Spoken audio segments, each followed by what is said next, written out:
Morning student बच्चों, हमारा आज का टॉपिक है food and nutrition. Okay, our body needs the right kind of food to stay healthy and fit. यानी हमारी बॉडी को अगर हमें हेल्दी और फिट रखना है, राइट काइंड ऑफ फूड, सही भोजन की जरूरत होती है। Okay, the food we eat help us to build bones and muscles, क्योंकि खाना खाने से हमारी बोन और जो मसल्स होती हैं वो स्ट्रांग होती हैं। It also help in proper function of all body parts, जिससे फिर क्या होते हैं, हमारे खाना खाते हैं तो हमारे सभी फंक्शंस जो होते हैं बॉडी के प्रॉपर वे में होते हैं।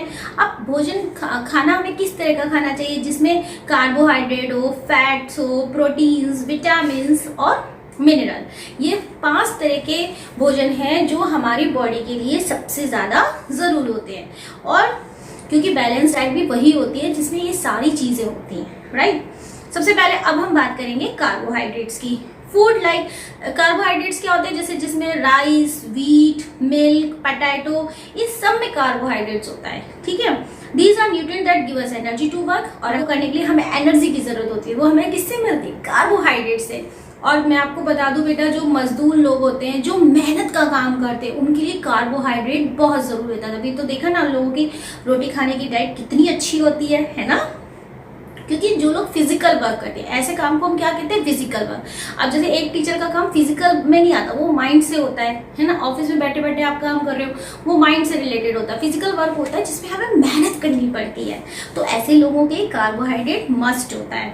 ठीक है, और सबसे ज्यादा कार्बोहाइड्रेट शुगर और स्टार्च में। आप देखो, आलू में स्टार्च होता है, उसमें कार्बोहाइड्रेट बहुत ज्यादा होता है। चीनी में, जितनी भी शुगर वाली चीजें होती है, सब में कार्बोहाइड्रेट। तो अब हमने ये जाना कि कार्बोहाइड्रेट से हमको काम करने के लिए एनर्जी की जरूरत होती है, तो वो हमें कार्बोहाइड्रेट से मिलती है। सेकंड आता है हमारा proteins. These are the body building foods. ये बहुत अच्छे से आपको पता है कि प्रोटीन्स क्या है, बॉडी बिल्डिंग फूड्स है। इसीलिए प्रोटीन्स जो होता है बच्चों के लिए सबसे ज्यादा जरूरी होता है। और प्रोटीन सबसे ज्यादा किसमें होता है, दालों में। जितनी भी सीरियल्स हैं सभी में प्रोटीन ज्यादा होता है। तो जो बढ़ते हुए बच्चे हैं उनके लिए प्रोटीन मस्ट है, इसलिए आप सभी बच्चे दालें खूब अच्छे से खाया करो। Growing children need to eat a diet rich in protein. A protein-rich diet is also required for healthy hair and skin. और देखिए, प्रोटीन अगर आप ढंग से लोगे अपने बॉडी में, तो आपके जो बाल हैं ये भी अच्छे लगेंगे और आपकी स्किन जो है वो भी अच्छी होगी। प्रोटीन्स किस में होता है, एग, फिश, मीट, चीज, पीस, पल्सेस क्या होती हैं, दालें, अभी मैंने बताया, मिल्क, इस सब में प्रोटीन होता है। ठीक है, बढ़ते हुए बच्चे और जो स्पोर्ट्स पर्सन होते हैं उन सब के लिए प्रोटीन मस्ट होता है। फैट क्या होता है, जितनी भी ऑयली चीजें होती है उन सब में फैट होता है। जैसे हमें कार्बोहाइड्रेट से एनर्जी मिलती है, ऐसे हमें फैट से एनर्जी मिलती है। लेकिन फैट से हमें कार्बोहाइड्रेट के कंपैरिजन में ज्यादा एनर्जी मिलती है। इसीलिए fats smoothen the digestive system, also keep the skin wrinkle free. और कार्बो, आप देखो इसमें ये लिखा है कि स्किन, जब हम फैट लेते हैं तो हमारी स्किन में रिंकल्स नहीं पड़ते। रिंकल्स माने झुर्रियां। हमारी स्किन कैसी रहती है, सॉफ्ट रहती है। अच्छा, आप देखो, जब सर्दियां आती है तो हमारी स्किन ड्राई होती है, तो हम क्या लगाते हैं, बॉडी लोशन। बॉडी लोशन भी क्या होता है, मॉइस्चर होता है, तो उसकी भी जरूरत पड़ती है। और अगर हम ठीक से घी वगैरह ये सब ऑयली चीजें खाएं ठीक से और वर्क भी करें, तो हमारी स्किन वैसे ही बहुत अच्छी रहेगी, फिर हमें जरूरत भी नहीं है।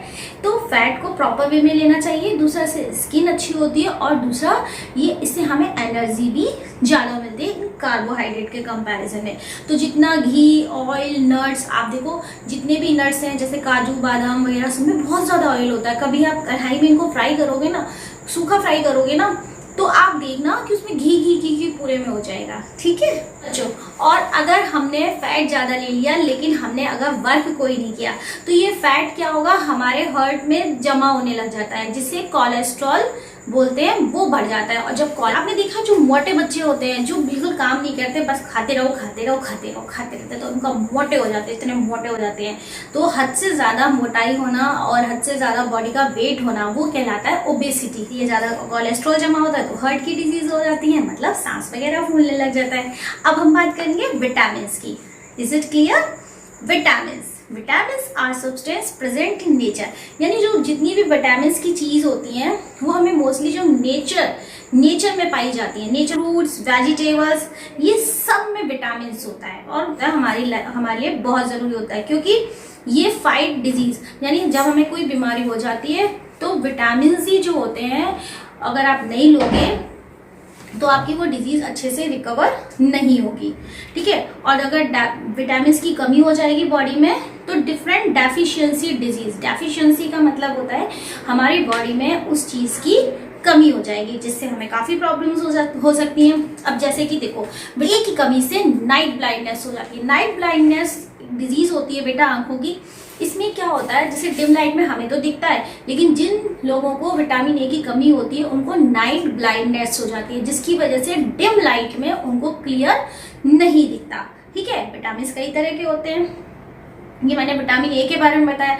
लेकिन अगर आप में विटामिन बी की कमी हो जाए तो विटामिन बी की कमी से क्या होता है, बेरी रोग हो जाता है। बेरी रोग में क्या होता है, जो ब्रेन और नर्वस सिस्टम होता है वो प्रॉपर काम नहीं करता, सुस्ती सी आती है बहुत ज़्यादा, किसी काम में मन नहीं लगता।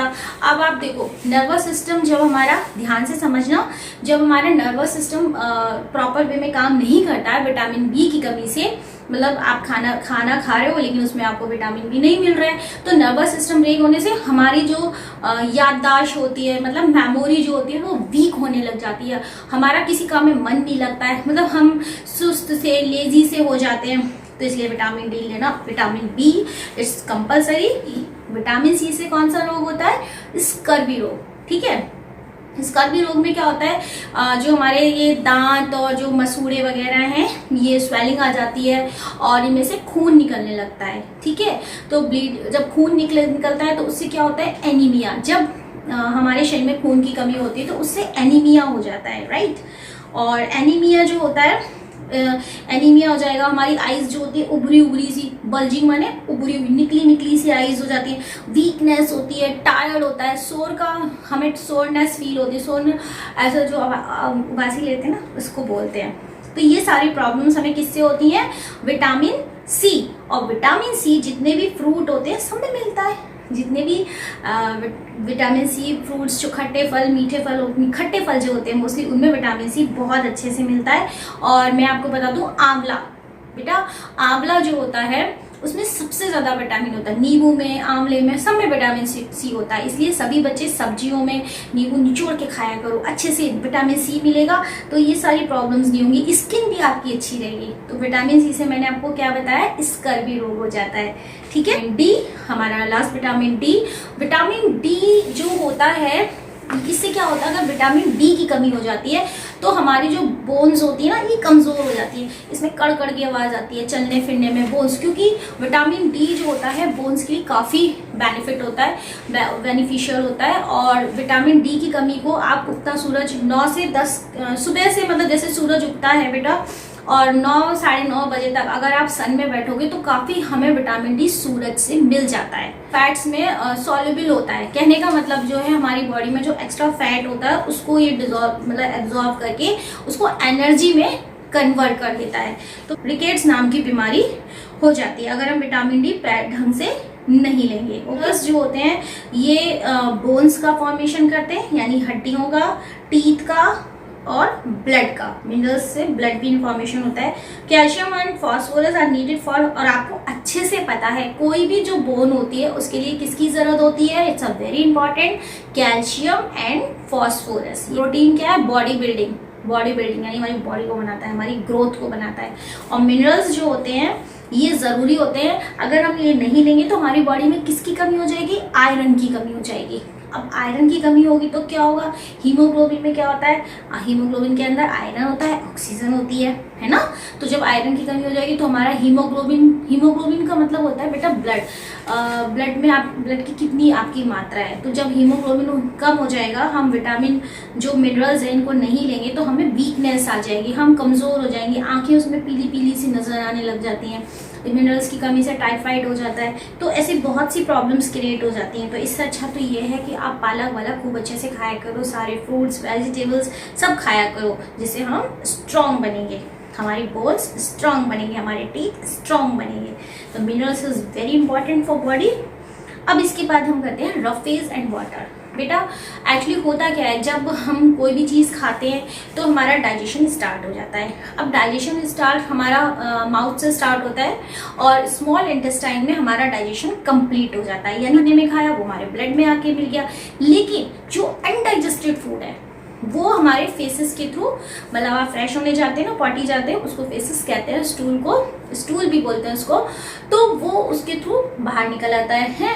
अब और अनडाइजेस्ट, अब यहाँ से क्या होता है, पानी यूरिन के थ्रू बाहर निकलता है और जो सॉलिड फूड होता है वो स्टूल के थ्रू बाहर निकलता है। तो जब अगर रफेज नहीं हम लेंगे, पानी प्रॉपर वे में नहीं पिएंगे, रफेज का मतलब होता है फाइबर। पहली बात मेरी आप ये समझिए, रफेज का मतलब होता है फाइबर। अब फाइबर वाली चीजें कैसे, जितने भी सैलेड्स होते हैं, खीरा है, मूली, गाजर, चुकंदर, टमाटो, बंद गोभी, इस सब में रफेज होता है। तो जब हम, आपने देखा ना खाने से पहले क्यों सलाद खाया जाता है, इसीलिए खाया जाता है। खाना तो हम खा ही रहे हैं, लेकिन जो फाइबर्स होते हैं वो अनडाइजेस्टेड फूड के साथ जब मिल जाते हैं तो वो डाइजेशन में हेल्पफुल होते हैं, ठीक है।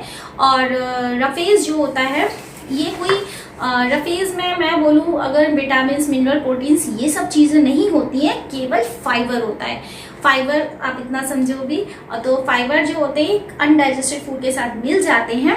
और वाटर इज मस्ट। वाटर भी हम, क्योंकि अगर हम पानी नहीं पीते हैं तो हमारे अंदर डिहाइड्रेशन हो जाता है, यानी पानी की कमी। Food that we can not digest is called roughage, और यानी जो खाना नहीं पचता है उसको हम रफेज कहते हैं। और इट एब्जॉर्ब वाटर। अब ये खाना जो अनडाइजेस्टेड फूड है ये क्या करता है, वाटर को एब्जॉर्ब कर देता है, जिससे हमारा फिर हमें क्या लगता है, भारी भारी सा पेट लगता है। और जब हमें पेट भारी भारी लगता है तो हम क्या करते हैं, फिर जाते हैं ना फ्रेश होने, ठीक है। इन throwing out wastage for our fruits, vegetables, मैंने आपको बताया, सीरियल्स, ये सब हमें खाना चाहिए। इसमें काफ़ी मात्रा में फाइबर्स होते हैं। और वाटर मैंने आपको बता दिया, रोज खूब पीना चाहिए। क्योंकि जो वाटर होता है वो फूड के साथ मिलके उसको एक सही कंपोजिशन देता है, जिससे इजीली हमको स्टूल हो जाता है। स्टूल का मतलब है पॉटी से मतलब होता है उसको, ठीक है। तो इसका मतलब बैलेंस डाइट में क्या हुआ, बैलेंस डाइट का मतलब ये हुआ कि right amount of carbohydrate, protein, fats, minerals, salt, vitamin, roughage and water make up a balance diet. आ गया समझ में? यानी कार्बोहाइड्रेट, प्रोटीन, फैट सब चाहिए। हमारी मम्मियों को बोलो, मम्मा हमें बैलेंस डाइट दो, हमें रोटी भी चाहिए, दही भी चाहिए, प्लेट में एक सब्जी चाहिए और खीरा वगैरह कुछ सैलेड चाहिए, क्योंकि मैडम ने बताया रफेज इज कंपल्सरी, तभी हमारा खाना इजीली डाइजेस्ट हो जाता है। ओके, न्यूट्रिशन यहीं समाप्त होता है। Thank you so much. और अब अगर किसी को कोई भी प्रॉब्लम होता है प्लीज़ मुझे कमेंट बॉक्स में बेटा ज़रूर भेजा करिए। Thank you.